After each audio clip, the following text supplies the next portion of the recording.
Hi, I'm Rachel, and this is my page 112 tag for December 2022. I am sitting in front of you filming this video under questionable circumstances because I am just getting over a minor flu. Not too bad really, except my voice did take a bit of a beating. Maybe you can still hear it because it's just starting to come back. And maybe it's not the best time to sit in front of a camera to do a video. But I love this video so much, so I figured I'd just risk it and hope for the best. Anyway, the page 112 tag was started by Sean the Book Maniac. He based it off of a French literary prize wherein they comprised the long list for said prize of novels solely by reading page 112 of the books in contention. So you have no context for the beginning of the story and you can only judge based on the writing on that one random page.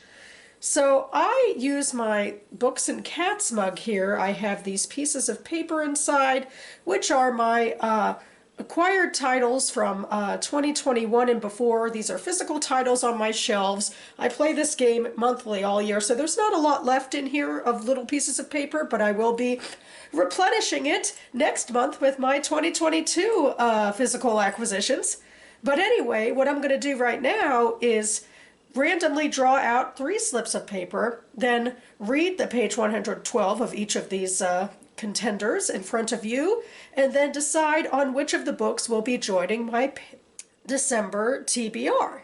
So a saving grace for me would be if I picked out pieces of paper that I've played with in this game before, because then I could go ahead and use previous footage for these clips rather than having to sit here and read the pages right here, right now with this voice. But by the way, as I've indicated, I've been playing this game for a while now, since the beginning of COVID, so I'll link to my playlist down below.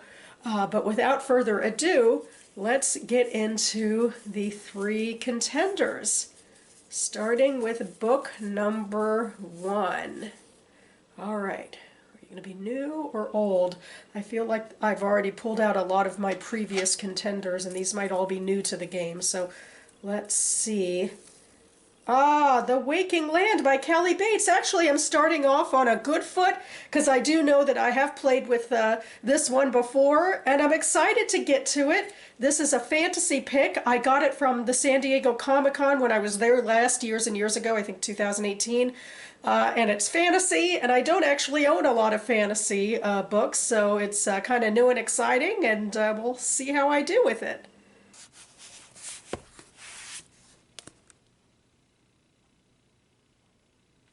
All right, going on to book number 2. Will I be 2 for 2 with something I've already played with, or will I have to film right here, right now with, I guess, this one? Let's see. All righty. Whoop, nope, you are Sour Heart by Jenny Zhang. I am almost positive you are very new, probably a 2021 acquisition of short stories. So, yeah, I think I'll have to read this page 112. It'll be an interesting page because these are short stories, so it's technically a different composition than, you know, regular novels. But I love short stories, so we'll see what we can do here.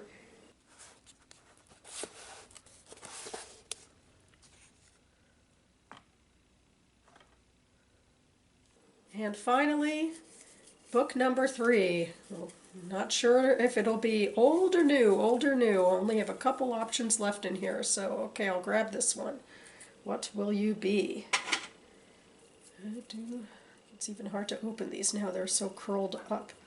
But this is the Magnificent Esme Wells. The Magnificent Esme Wells by Adrian Sharp, which I'm pretty sure I've also never played with before. So this is a bad time to be having voice problems because I just, playing this game, I'll have to, you know, say a lot coming up now. So anyway, I think this also was a 2021 acquisition. Both of this one and the last one I probably got from the library's used bookstore, unless I find out differently doing research into my old book hauls or something.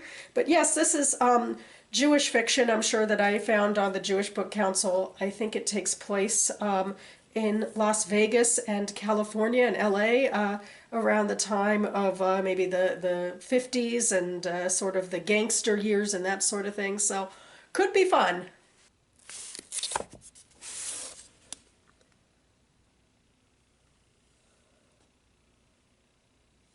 Okay, so you've seen me grab all three of these books. Now I'm going to read them for myself and get back to you and read them aloud for you and discuss which one I'm going to choose for my TBR. So stay tuned. Okay, I'm back, ready to read and discuss for my three picks, starting with book number 1, The Waking Land by Callie Bates. I worry at the ring on my finger, twisting over the middle to expose the Valentine knot. It may not come to battle before the winter, my father is saying, but we must be prepared. The Queen has superior manpower and artillery. That's why Jahan came to Erin, Finn says, still with that edge to his voice, to bring us the Emperor's support. We can't go to war without the black ships from Paladis. We have to wait. Father spreads his hands. Lois Aelvrai won't wait. Jahan had better send money for the ships today. The muscle jumps again in Finn's jaw. We have to delay. He's been gathering information, writing up a report to outline the reasons why the Emperor should offer us his support. He meant to put it together in one docket as soon as he got back to Leon, but He trails off. I look around to see the expression on my father's face. It would silence me too. Your Highness. Somehow, my father's deliberate politeness is worse than Finn's barely suppressed anger. I was under the impression that the Emperor had already committed to our cause, that he had already agreed to send the black ships. For a long moment, Finn says nothing. I bite the inside of my lip. How could he lie to my father about the Emperor's support? It's not so simple, Finn says at last, and his tone is almost belligerent. Prince Leontius stands by us, but the Emperor, His Imperial Majesty, feels that the Caesarians do not always keep their promises. He wants assurances that we will lower the tariff on goods and encourage enrollment into the Imperial Army, not only from my father, but from you. He swallows. Any revolution in Caris must take place under imperial auspices. Imperial auspices? A shiver runs down my back. The last time the Paladician Empire involved itself in Caris and Erin, it conquered us and ravaged our lands with witch hunts. That might have been 2 centuries ago, and the Empire's borders have shrunk, but we all know what emperors are like. If they believe they should have something, they take it. My father seems to be thinking the same thing. Do you mean that the Empire means to annex us? Will we be vassals to Emperor Alexius?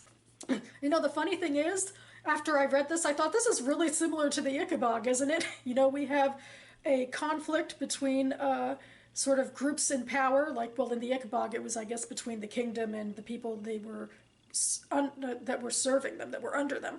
And in this, it seems to be between sort of 2 neighboring kingdoms, maybe. Well, one's an empire, and one seems to be a kingdom that at least has enough freedom to not be annexed yet, but it seems like they're trying to get help in a civil war from an empire that holds a lot more cards, and they do seem to have to send people to the Imperial Army and yada yada. So yeah, you can tell this is definitely adult world building. There's a lot more complicated things in play here, a lot more names and locations and relationships. The one I didn't get was the protagonist to the scene. We could tell she was the child. I'm saying she because I'm pretty sure it's this character. So it seems to be the child of somebody who I guess is also subservient to the Your Highness, which also reminds me of the Ichabod, where somebody's getting mad at the person in power. So, even, an ally is getting mad at the person in power for, not delivering the news they want. So, yeah, this is intriguing. The confusing parts, again, are, the downside of the page 112 tag, that we don't know any information about all of these people and players other than what was on the page. But I do feel like I get a sense, in a way at least, of who the major players are, and a little bit into what they're, the other people that they're talking about. But yeah, in general, a little confusing, but also intriguing. Book number 2 is Sour Heart by Jenny Zhang, and I'm reading from smack dab in the middle of a short story called Our Mothers Before Them. And we're in the middle of a very long sentence, which I think adds to the cadence of this piece. So anyway, let me get started. and my father warily replied that she was the one who was concerned about her brother's privacy, and anyway it was bricks in the story, and it was meant to be taken as an allegory. My mother accused my father of condescending to her, so he relented and worked on putting up a curtain instead, which angered my mother because she said a curtain provided no privacy at all. So it was back to the wall, which not only still scared her, but she also claimed that she had bumped into it in the middle of the night and nearly broke her nose, so it was back to the curtain. But my mother hated the color of the curtain my father brought home from the store. She said it reminded her of puking when she was pregnant with me. So it was back to the wall, and then the curtain, then the wall, then the curtain again, until finally my father blew up at her and told her if she didn't stop it, he would harden his heart and leave her.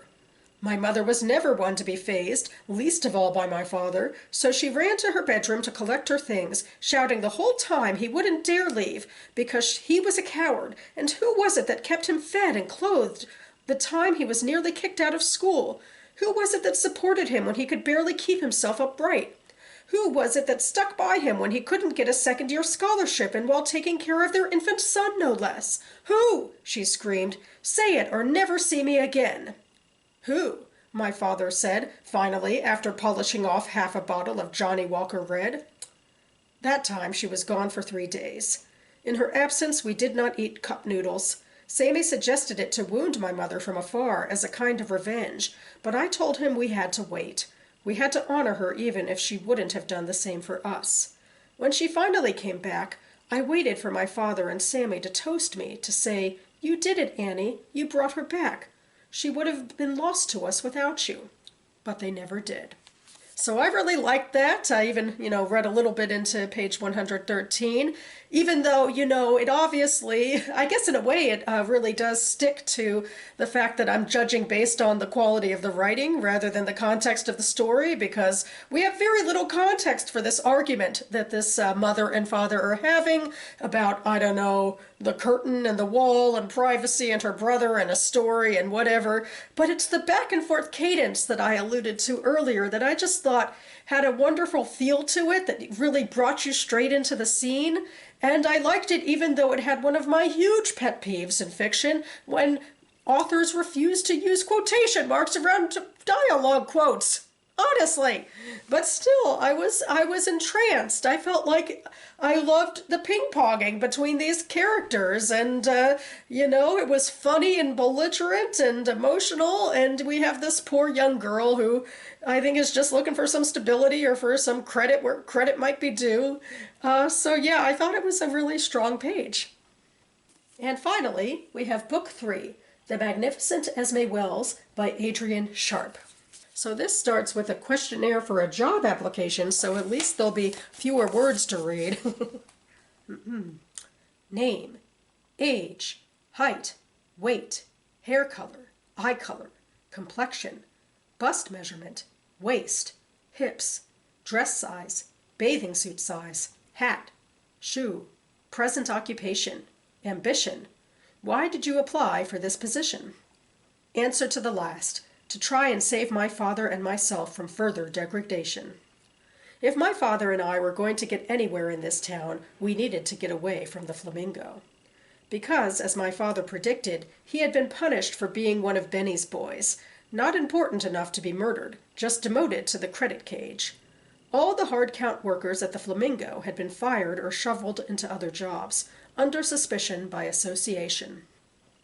It was hard for me to see my father, now in the brass cage, no matter how fancy the design of it, pushing stacks of chips across the counter, where he reminded me of his own favorite betting clerk, Carl, from Hollywood Park, rather than the desperately carefree gamblers Carl served, and of which my father had once numbered. Okay, so I guess I think this is okay stuff, it's an interesting, character conundrum coming up about why this woman would want a job. Obviously, it has very important personal stakes for her, and it even references the Flamingo, which is important enough to be on the cover of the book. So there we go. And I know enough to understand that this, deals with, gambling and the mob culture and that sort of thing. So, I see the little nods in there to that, which is intriguing on its own. But I feel out of the three of these, this seems to be the weakest to me in terms of writing or personal interest. So I think I'm just going to go put it down now. So we're back to numbers 1 and 2, The Waking Land by Callie Bates versus Sour Heart by Jenny Zhang. And I feel this affiliation for The Waking Land because I played with it in this game before, and it intrigued me in the game before. So, why push it back further and further? And the answer might be because this page also really intrigued me a lot. And the book is a little shorter, so there's that. And I feel like I'm a little behind so far in my reading this month, so, a little bit shorter might be more helpful. This is also short stories, which, might be easier to read in terms of, I don't know, it's probably not that great. These stories are even long anyway. In fact, I'm reading a lot of short story collections this month and only one other fantasy novel. But I do feel like in terms of the game, this one technically fits the better written page 112. That, it was compelling even when being a little confusing, whereas this was compelling, but I feel like I couldn't get over the confusion quite as much, or, just the back and forth cadence of this was, much better executed in a way. I mean, I felt like I was a little more overwhelmed with this page, even though I still am very interested in reading this book ultimately. But I think, once again, I'll be putting it down. And I will be adding Sour Heart Short Stories by Jenny Zhang to my December TBR. So that about covers it for me now. You can find the Goodreads links for all three of these books listed down below. This, of course, is my last page 112 tag game of the year, as it is the final month of 2022, although I am certainly looking forward to coming back in 2023. But as part of my outro, I tend to highlight other booktubers who play TBR games and the like, and I figured, why not go for a brand new game in December? So this month I found Books with Lexi posted her first Escape the TBR board game. So this is the very first time she's playing, very unconventionally at the end of the year rather than the beginning, but I thought it was a really cool setup, a very different sort of board game that I'm used to with the color coding and all of that, and I like the premise of trying to escape your TBR because I feel like as much as booktubers enjoy having a lot to read, we're also overwhelmed by it and looking forward to when we can cap things off. So I'll link to her video down below. I will be back on this channel imminently to post my author's answer video, unless, of course, I did myself in with this video and lost my voice thanks to all this yammering. So I guess I will shut up for now. Anyway, thanks so much for watching, everyone, and I'll see you next time.